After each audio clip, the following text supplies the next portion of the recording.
نیت کے صاف ہونے اور ہر کام کو صرف اور صرف اللہ کی خاطر کرنے کے بارے میں، کیونکہ اللہ سبحانہ و تعالیٰ اس کام کو قبول نہیں کرتا، وہ عمل اللہ کے نزدیک کوئی اہمیت نہیں رکھتا جو اللہ کے لیے نہ کیا گیا ہو۔ لیکن ہم انسان ہیں، ہم سے غلطیاں ہوتی ہیں، اور قدم کی پھسلن سے زیادہ بعض اوقات سوچ کی پھسلن ہوتی ہے۔ سوچ میں کس وقت کیا چیز شامل ہو گئی، بعض اوقات انسان خود بھی اس سے آگاہ نہیں ہوتا۔ اسی لیے اللہ سبحانہ و تعالیٰ نے ہم پر رمضان کے روزے فرض کیے تاکہ ہمارے اندر تقویٰ پیدا ہو۔ تقویٰ انسان کے اندر ایک کانشیسنس پیدا کرتا ہے، شعور پیدا کرتا ہے، اور جب انسان کے اندر شعور آ جاتا ہے تو اسے اپنے گناہوں کا احساس بھی ہونے لگتا ہے، اسے اپنی غلطیوں پر ندامت بھی ہوتی ہے، اور انسان تو ہے ہی خطا کا پتلا، بھول چوک اس کے ساتھ ہے، ہر لمحہ کچھ نہ کچھ ہوتا ہی رہتا ہے۔ ایسے میں انسان کیا کرے؟ کیا گناہوں کا بوجھ اپنے اوپر لادتا رہے اور اس بوجھ کے تلے دبا رہے، اور پھر اس بوجھ کی وجہ سے طرح طرح کے ڈپریشن اور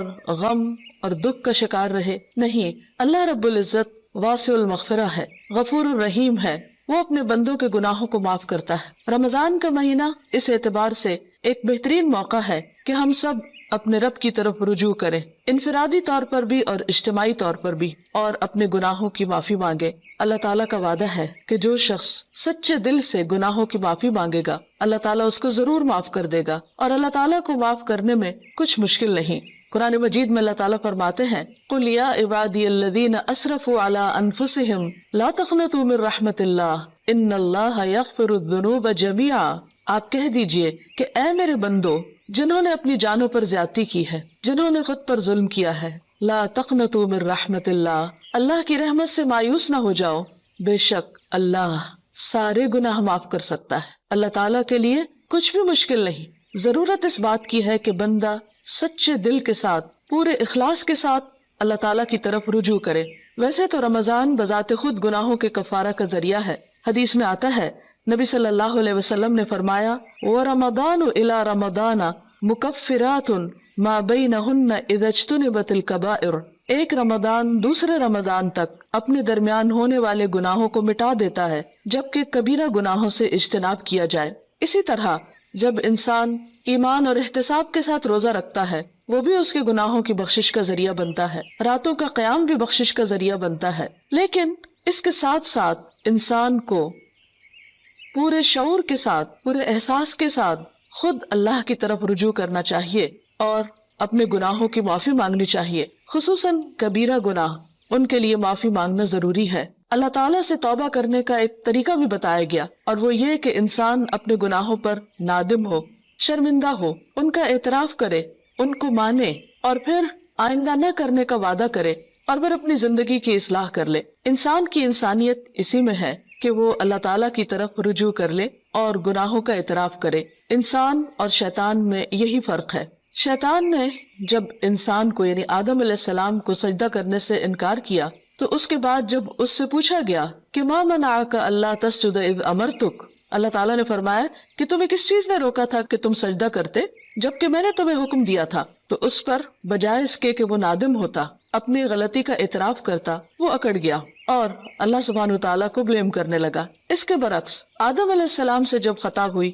اور وہ بھول کر جنت کا وہ پھل کھا بیٹھے جس کے کھانے سے ان کو روکا گیا تھا، تو جب انہیں اپنی اس بات کا احساس ہوا کہ انہوں نے درست نہیں کیا اور ان سے جنت کا لباس اتروا لیا گیا، تو وہ فوراً اپنے رب کی طرف پلٹے اور انہوں نے اعتراف کیا اور دعا کی، ربنا ظلمنا انفسنا وان لم تغفر لنا وترحمنا لنکونن من الخاسرین، کہ اے ہمارے رب ہم نے اپنی جانوں پر ظلم کیا اور اگر تو نے ہمیں معاف نہ کیا اور ہم پر رحم نہ کیا تو ہم ضرور نقصان اٹھانے والے ہو جائیں گے۔ گویا انسان غلطی تو کرتا ہے، لیکن اگر وہ رب کی طرف پلٹتا نہیں اور رب اس پر رحمت نہیں فرماتا تو پھر انسان کا کوئی ٹھکانہ نہیں۔ روزے کی حالت میں انسان کو اپنے آپ کا جائزہ لینے کا موقع ملتا ہے، کیونکہ بہت سی مصروفیات اور مشغولیات سے، خصوصاً کھانے پینے کی مشغولیت سے فراغت پانے کے بعد جب روزے کی حالت میں، بھوک کی حالت میں اس کو اپنا محاسبہ اور اپنا جائزہ لینے کا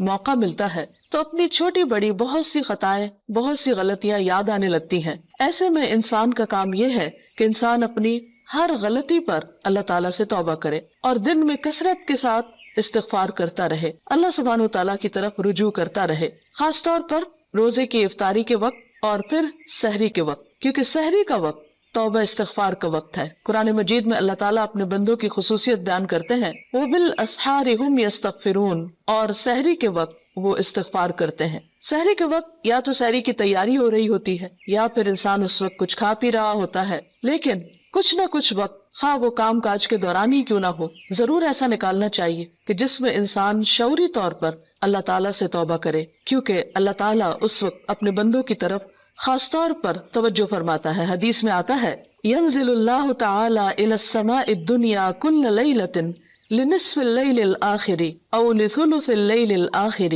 فيقول من ذا الذي يدعوني فأستجيب له من ذا الذي يسألني فأعطيه من ذا الذي يستغفرني فأغفر له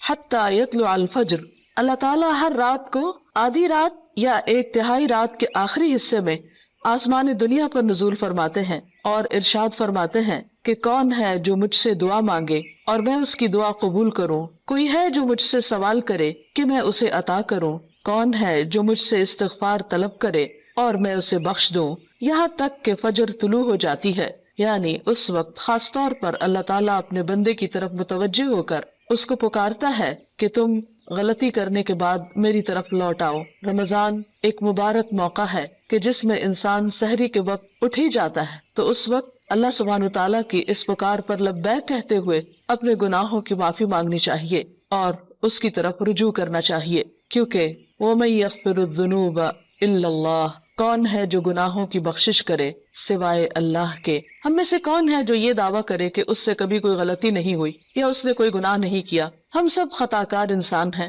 اور ہم سے غلطیاں ہوتی ہیں، لیکن غلطی پر توبہ کرنا اور غلطی پر شرمندہ ہونا انسان کی فطرت میں ہے۔ اگر انسان اس فطرت کو مسخ نہ کر دے تو جو ہی کوئی گناہ ہوتا ہے انسان کا ضمیر فوراً ہی اسے آگاہ کرتا ہے کہ تم سے غلطی ہوئی ہے اور انسان اپنے رب کی طرف پلٹنا چاہتا ہے، لیکن بعض اوقات انسان کا نفس اس کو دھوکہ بھی دے جاتا ہے اور بجائے اس کے کہ انسان غلطی کا اعتراف کرے، انسان اپنی غلطی پہ پردہ ڈالنے لگتا ہے، اس کو جسٹیفائی کرنے لگتا ہے اور پھر غلطی پہ غلطی کیے چلے جاتا ہے۔ کیونکہ ہوتا یہ کہ جب انسان ایک گناہ کر لیتا ہے، اللہ کی ایک حرمت کو پامال کرتا ہے، اللہ تعالیٰ کی ایک نافرمانی کرتا ہے، تو پھر اس کے بعد اس کی جھجک ختم ہو جاتی، اس کی حیا ختم ہو جاتی، پھر وہ دوسرے گناہ کے لیے دلیر ہو جاتا ہے اور پھر گناہوں کا سلسلہ چل پڑتا ہے۔ اور اگر انسان توبہ نہیں کرتا تو وہ ایک سیاہ نقطہ جو دل پر لگتا ہے ایک گناہ کی وجہ سے، وہ نقطہ پھیلنے لگتا ہے حتیٰ کہ گناہوں کے ساتھ پورا دل سیاہ ہو جاتا ہے اور پھر انسان کے اندر سے احساس بھی ختم ہو جاتا ہے۔ اس کے باوجود انسان کو مایوس نہیں ہونا چاہیے۔ جب تک انسان کی جان ہے، انسان کی سانس کا سلسلہ چل رہا ہے، اس کے لیے معافی کا دروازہ کھلا ہوا ہے۔ حدیث میں آتا ہے کہ ان اللہ یقبل توبۃ العبد ما لم یغرغر، اللہ تعالیٰ بندے کی توبہ قبول کرتا ہے جب تک کہ اس کے سانس اکھڑنے نہ لگے، یعنی دنیا سے رخصت نہ ہونے لگے، فوت نہ ہونے لگے۔ تو گویا ابھی اللہ تعالیٰ نے ہمیں جو زندگی اور یہ موقع دیا ہے، اس میں ہم واپس پلٹ آئیں، رجوع کر لیں، اللہ تعالیٰ کو راضی کر لیں اور کبیرہ اور صغیرہ دونوں طرح کے گناہوں سے معافی مانگیں۔ صغیرہ گناہوں کے کفارے کے لیے تو نماز، روزہ، حج، زکوٰۃ اور دیگر نیکیاں، امر بالمعروف، نہی عن المنکر، یہ چیزیں انسان کے لیے کفارہ بن جاتی ہیں، لیکن خصوصاً کبیرہ گناہوں کے لیے خاص طور پر معافی مانگنا ضروری ہے۔ مثلا کبیرہ گناہ کیا ہے؟ مثلاً اللہ سبحانہ تعالیٰ کے ساتھ شرک کرنا اور اس کے بعد والدین کی نافرمانی، والدین کو ناراض کرنا، ان کا دل دکھانا، ان کو پریشان کرنا، ان کی بات نہ ماننا۔ اللہ سبحانہ تعالیٰ نے ایک نہیں کئی بار اپنے حق کے بعد انسانوں میں سے سب سے پہلا حق جس کا بتایا وہ والدین ہے، اور اللہ تعالیٰ کی رضامندی والد کی رضامندی میں ہے اور اللہ تعالیٰ کی ناراضگی والدین کی ناراضگی میں ہے۔ والدین کو ناراض کرنا کبیرہ گناہ ہے، اور اگر انسان کی وفات اس حال میں ہو جاتی تو اس وقت تک معافی نہیں ہوگی جب تک کہ والدین معاف نہ کر دیں۔ حقوق و لباد کے سلسلے میں جو بھی حق تلفی ہوتی، خواہ والدین کی نافرمانی یا کسی اور کی، یہ بات یاد رہے کہ انسان کو اس وقت صرف اللہ تعالیٰ سے ہی نہیں، بندوں سے بھی معافی مانگنی ہوگی، یعنی بندوں کو بھی راضی کرنا ہوگا۔ والدین کے بعد باقی رشتہ دار، دوست احباب اور انسانوں میں سے کسی انسان پر بھی اگر کوئی ظلم یا زیادتی ہوئی ہو تو اس کے لیے توبہ استغفار اور اس کے ساتھ ساتھ اس بندے سے معافی مانگنا بھی ضروری ہے۔ اسی طرح زبان کے بہت سے گناہ کبیرہ گناہ ہیں، مثلا جھوٹ بولنا۔ اسی طرح غیبت، اور غیبت کیا ہے؟ کسی مسلمان بھائی کی پیٹھ پیچھے اس کی برائی کرنا، کسی پہ جھوٹا الزام لگانا، کسی کو تانا دینا، کسی کے بارے میں بدگمانی کرنا، کسی کا مذاق اڑانا، نقلیں اتارنا، یہ سب دوسروں کا دل توڑنے والی باتیں، یہ تہذیب کے دائرے سے نکلی ہوئی حرکتیں، اور ہمارا دین ان چیزوں کی قطعاً ہمیں اجازت نہیں دیتا۔ کسی کے ساتھ اختلاف کا ہو جانا، کسی کی بات کو ناپسند کرنا، یہ ہر انسان کا حق ہے، لیکن یہ سب کچھ دلیل کی بنا پر ہونا چاہیے، محض جذبات کی بنا پر نہیں، کہ ہم اگر کسی سے اختلاف کرتے ہیں تو پھر ہم اپنے لیے اس بات کو جائز کر لیں کہ جیسے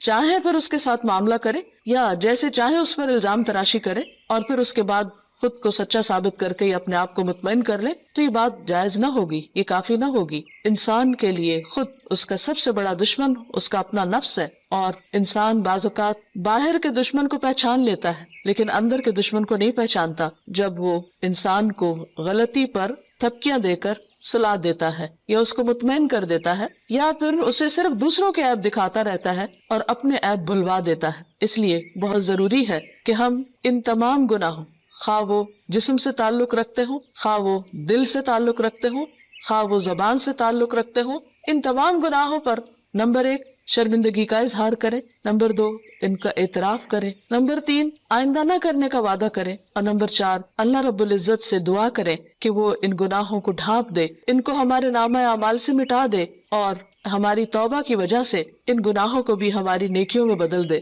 کیونکہ اللہ تعالیٰ کے لیے کچھ بھی مشکل نہیں۔ قرآن مجید میں آتا ہے وَهُوَ الَّذِي يَقْبَلُ التَّوْبَةَ عَنْ عِبَادِهِ، وہ اللہ ہی تو ہے جو بندوں سے توبہ قبول کرتا ہے اور اس کو پسند کرتا ہے کہ بندے اللہ کی طرف رجوع کریں۔ وَيَعْفُو عَنِ السَّيِّئَاتِ، اور وہ خطاؤں سے یعنی صغیرہ گناہوں سے درگزر کرتا ہے۔ وَيَعْلَمُ مَا تَفْعَلُونَ، اور وہ جانتا ہے جو کچھ بھی تم کرتے ہو، یعنی ہمارا کوئی بھی عمل، خواہ وہ چھوٹا ہو یا بڑا، تنہائی میں کیا ہو یا سب کے سامنے، اللہ سے تو چھپا ہوا نہیں، پھر اس کے فرشتے لکھ بھی رہے ہیں۔ اس لیے بہت ضروری ہے کہ اللہ کے حضور حاضر ہونے سے پہلے ہی ہم اپنے ان گناہوں کو اپنے نامہ اعمال سے اپنے آنسوؤں کے ساتھ دھو ڈالیں، اور عجز و انکساری کے ساتھ اللہ کے حضور جھکیں، اور زبان سے بھی استغفار کرتے رہیں، اور اس کے لیے خاص طور پر استغفر اللہ، اللہم اغفر لی اور استغفار کی دیگر دعائیں پڑھنا بھی فائدہ مند ہے۔ اللہ تعالی ہمیں عمل کی توفیق عطا فرمائے۔